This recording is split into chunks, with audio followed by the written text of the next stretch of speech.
Mesdames et messieurs, bonsoir et bienvenue dans cette nouvelle édition, cette soirée du mardi 2 juillet 2024. À la une de l'actualité de ce jour, les 25 premiers kilomètres de l'autoroute Antananarivo-Tuamasn seront bitumés d'ici la fin de l'année et les 3 tronçons totalisant 260 km seront achevés en 2027.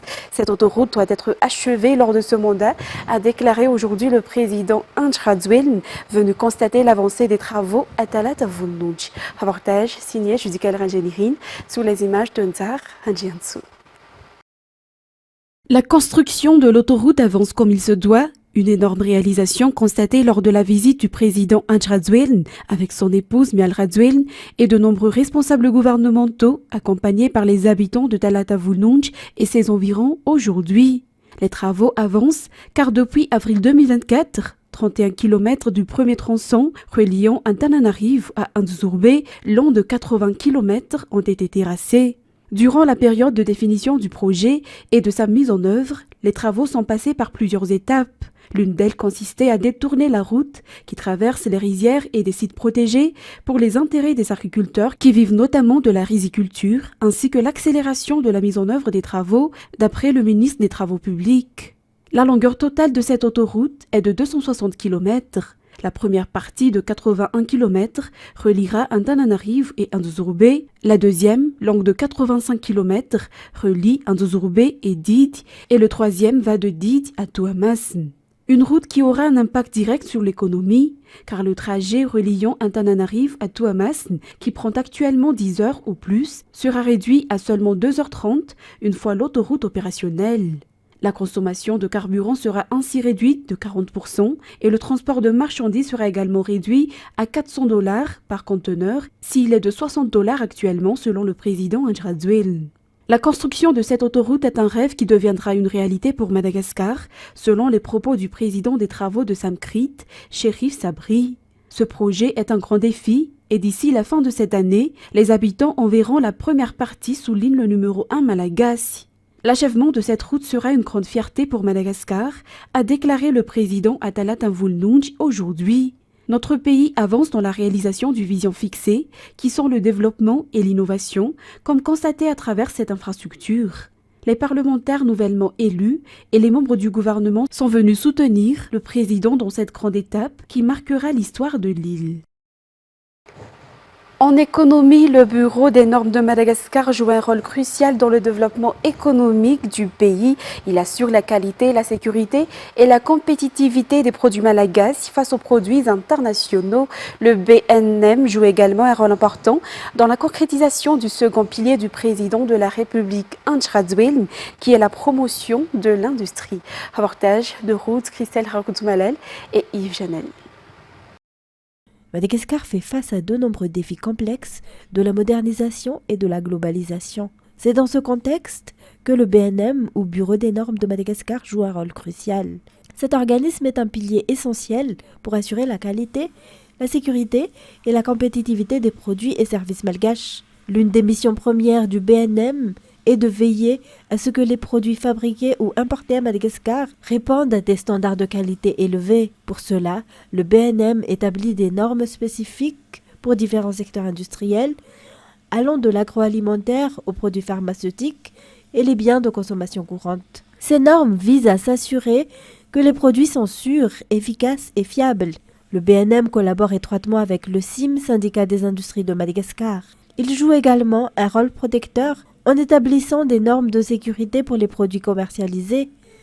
Cela permet de minimiser les risques d'accidents domestiques et d'assurer une protection optimale des consommateurs. En alignant les normes nationales sur les standards internationaux, le BNM permet aux entreprises malgaches de mieux se positionner sur le marché mondial.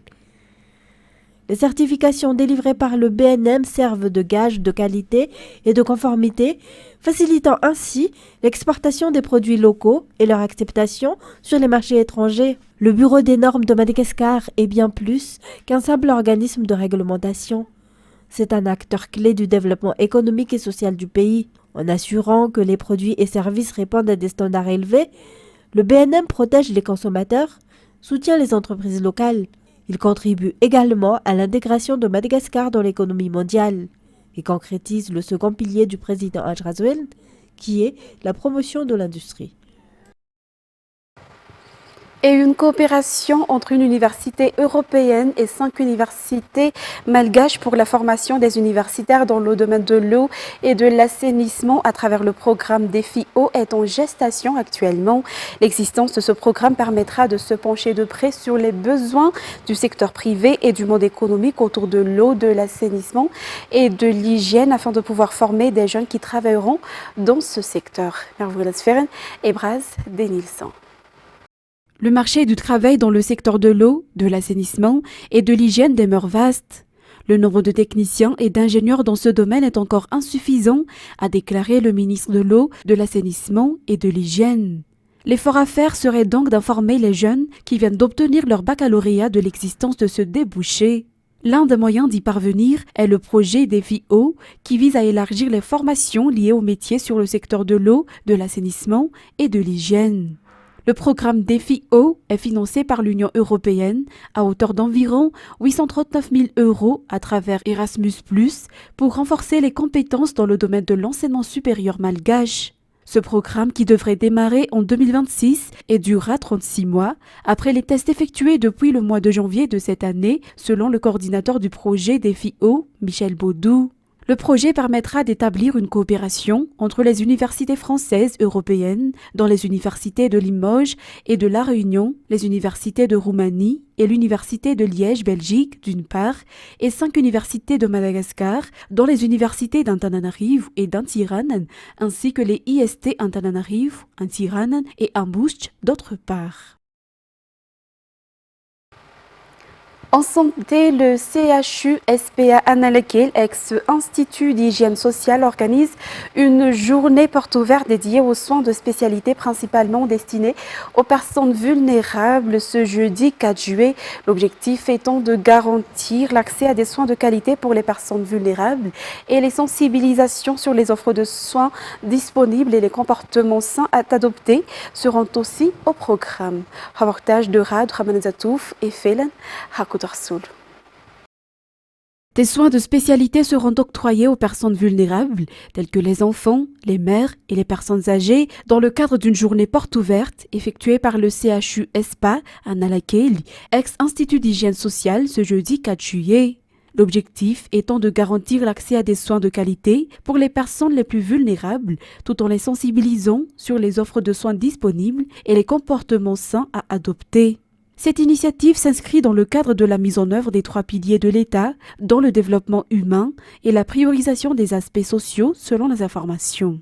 Les prestations seront toutes gratuites au cours de cette journée. Tout un chacun peut bénéficier, entre autres, de planification familiale, de consultations ophtalmologiques, de dépistage et prise en charge de diabète pour les enfants et jeunes de moins de 25 ans, de dépistage et prise en charge de la syphilis et du VIH, de dépistage et prise en charge du cancer de col de l'utérus et du sein, ainsi que des consultations externes telles que l'allergologie, la pneumologie, la dermatologie, la pédiatrie. Des sensibilisations auront lieu également parallèlement à cet événement. Fait divers pour continuer, les gendarmes issus du groupement d'Indilamane ont tué hier 2 Da'al de renom, auteurs d'attaques de taxi-brousse sur la route reliant Antananarivo et Indilamane suite à une inspection inopinée. 4 autres Da'al armés restent activement recherchés. Reportage.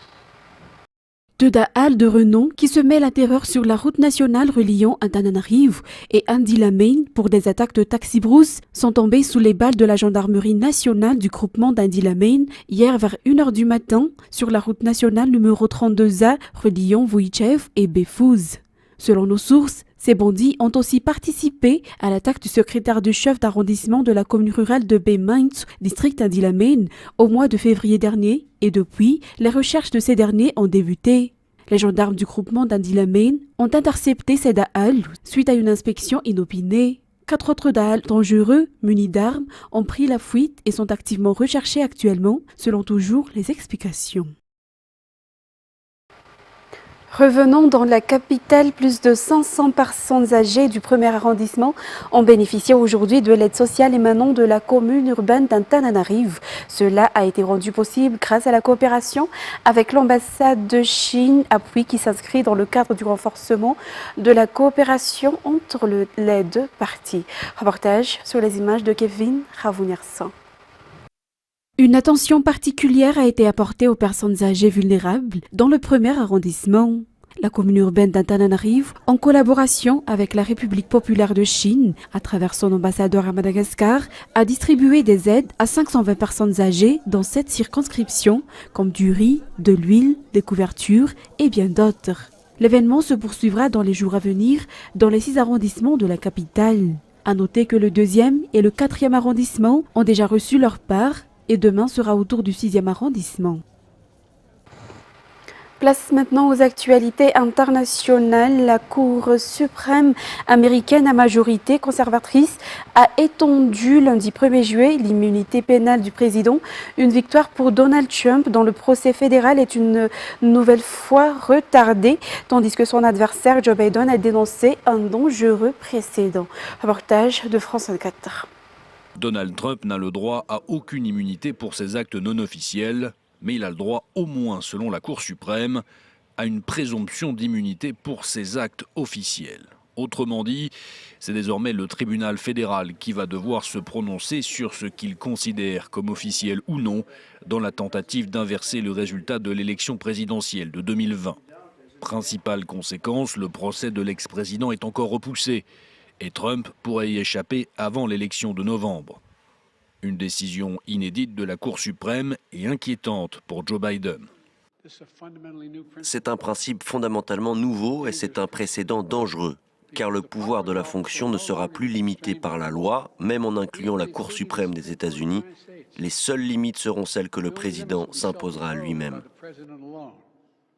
L'ancien président avait saisi la Cour pour tenter de tuer dans l'œuf les poursuites judiciaires lancées contre lui pour avoir tenté d'altérer les résultats du scrutin de 2020, mais aussi pour son rôle dans l'assaut du Capitole le 6 janvier 2021. Donald Trump, lui, a réagi sur les réseaux sociaux. Il voit dans cette décision de la Cour une grande victoire pour la Constitution et pour la démocratie américaine. Les juges progressistes de la Cour suprême, minoritaires face à leurs homologues conservateurs, dénoncent, eux, un mode d'emploi pour tout président qui voudrait s'immuniser lui-même contre des poursuites. L'ouragan Beryl qui balaie plusieurs îles du sud-est des Antilles avec des pluies et des vents extrêmes dévastateurs a encore gagné en intensité, a indiqué tôt mardi 2 juillet le Centre national américain des ouragans, quelques heures après avoir relevé le phénomène en catégorie 5, la plus élevée de l'échelle météorologique. France 24. La mer en furie, le vent assourdissant, déchire depuis dimanche le calme habituel de ces îles au sud-est des Caraïbes. Avec des rafales enregistrées jusqu'à 240 km/h, l'ouragan Beryl menace la région classée catégorie 5, potentiellement catastrophique. Au sud de l'île de la Barbade, la tempête a tout retourné dans ce port. Les rues couvertes de débris et les commerces dévastés. Pour l'instant, j'ai le cœur brisé parce que c'est beaucoup de travail. Ça représente plus d'une semaine de travail. Nous avons du sable non seulement à l'extérieur du magasin, mais aussi à l'intérieur. Le Centre américain des ouragans suit attentivement l'évolution de Beryl qui pourrait avoir des conséquences meurtrières. Depuis la Station spatiale internationale, ces images impressionnantes d'un tourbillon dangereux qui fend le ciel. Un phénomène précoce pour la saison et qui devrait se répéter avec le changement climatique, selon les météorologues. La question est de savoir quelle intensité ces tempêtes peuvent atteindre étant donné que les températures de surface de la mer sont plus élevées. Et d'après les observations et les modèles qui se projettent dans le futur, nous constatons que le niveau des ouragans et des typhons va augmenter. Plusieurs pays des Antilles ont été placés en vigilance ouragan. L'île française de la Martinique, qui n'est pas exactement sur la trajectoire de Beryl, est tout de même en état d'alerte à la tempête tropicale. Et un Boeing d'Air Europa a été contraint d'atterrir en urgence lundi 1er juillet à Natal au Brésil après de fortes turbulences qui ont fait une quarantaine de blessés légers selon les services de santé locaux. L'appareil qui transportait 325 passagers était parti dimanche 30 juin de Madrid à destination de Montevideo, France 24. Les passagers viennent de vivre de longues minutes d'angoisse. Leur avion, qui ralliait l'Espagne à l'Uruguay, a été secoué par de fortes turbulences. Après l'effroi, le calme est revenu. Dans la cabine, des bagages ont volé, de nombreux coffres se sont ouverts. Des sièges cassés, des compartiments éventrés, une cabine à certains endroits disloquée. Ici, une trace de sang qui témoigne de la violence des turbulences. Pour les passagers du Boeing de la compagnie espagnole Air Europa, le voyage s'est interrompu ici après un atterrissage d'urgence au Brésil. Une quarantaine de blessés ont été pris en charge sur cet aéroport de Natal. La plupart souffraient de légères contusions. 11 étaient toujours hospitalisés hier. Certains passagers ont critiqué le manque d'organisation. Air Europa a été absent. L'équipage est parti en nous laissant livrer à nous-mêmes sur l'aéroport de Natal, sans nous donner d'informations sur la poursuite du voyage jusqu'à Montevideo. En mai dernier, un Britannique de 73 ans est décédé quand ce Boeing de la Singapore Airlines a été pris dans d'intenses turbulences. Ces phénomènes ont doublé en 40 ans, en cause, selon certains experts, le changement climatique. Mesdames et messieurs, c'est la fin de cette édition. Nous vous remercions de l'avoir suivi jusqu'à son terme. Rendez-vous demain pour de nouvelles actualités. Au revoir à tous.